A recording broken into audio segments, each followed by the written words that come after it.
Job's done.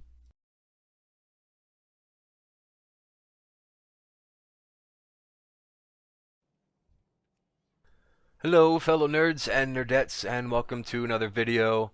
In this video I'm going to be showing you how to be a better healer, whether it be doing dungeons or whether it be raiding.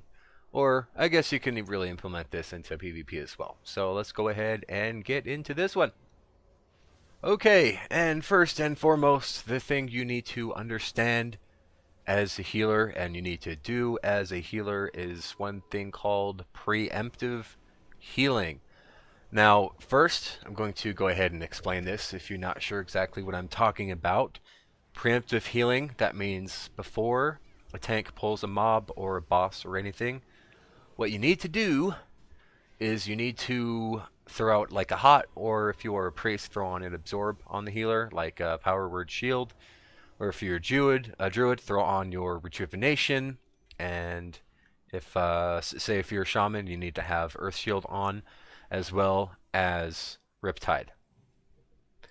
And it's important to have your preemptive healing in mind, because if you pull a boss or a mob without really having any of these preemptive healing thoughts in mind before you actually do it, your tank can end up kind of dying pretty fast, and you can get yourself behind really quick, and that can end up leading to mana problems, which nobody really likes. And the other part of preemptive healing is, say a tank is pulling something and he's about to take damage, but if you're waiting to actually have the tank take that damage, that's bad. You need to start casting right before the tank is actually taking the damage, or at least have a hot going, so where he actually takes the damage, he's not going to sit there at 90, 80, 70% after taking the hit. Instead of he's actually going to be healed up toward that 100% mark. So that's what's important with preemptive healing, people. This next part I cannot stress enough, because, well, I have seen it happen way too many times in this game. Although it has gotten better, but I still see it regardless. And make sure that people are actually at 100% health before you pull. And there's seriously nothing more annoying being a tank or a DPS when you're not at 100% health before you pull, because if you're a tank and you pull something like a huge mob, as you see right here, if you're not at 100% health already, you're kind of being set up for failure, and you're pretty much gonna die if the healer is like not paying attention. So make sure that everybody is 100% health, please God. Okay, next one is kind of a gimme. It's something we all should know, but it's something that I see people do all the freaking time. As a healer, you need to make sure that you are in range of all the members in your party at all times, because if somebody kind of gets out of range and they end up taking damage, they can die really fast, whether it is their fault or not. So make sure that this happens. Okay, now what's the next thing that you need to make sure that you are doing is you need to make sure that you have food on you, or drink, whatever it may be, at all times, because if you run out of mana, you're going to have to wait a good couple minutes to actually get that mana back. So in between pulls, if you run out of mana, you can actually get your mana back really fast. And this leads into mana management. As managing your mana, there's a lot of things here that come into play. First off, do not cast your big flash heal, as you see me doing right here. I'm only doing it because I have a crap ton of really good gear on my priest. But don't be spamming flash heal whenever you can, just because it does the most mana healing.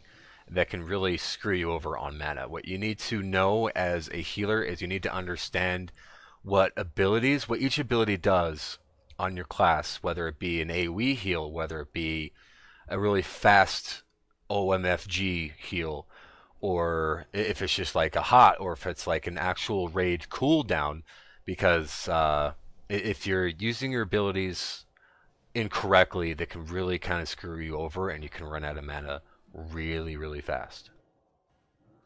And now on to my last point that I would like to make in the video, and that would be, don't be afraid to actually use your big healing CDs. Like druids, they have tranquility. Monks, you have life cocoon. As a priest, you have pain suppression.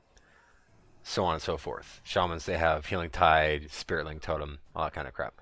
Now, if you're in a dungeon, I would say don't be afraid to actually use these abilities, because every once in a while you can get kind of in a hairy situation, as you see that I'm getting into right now.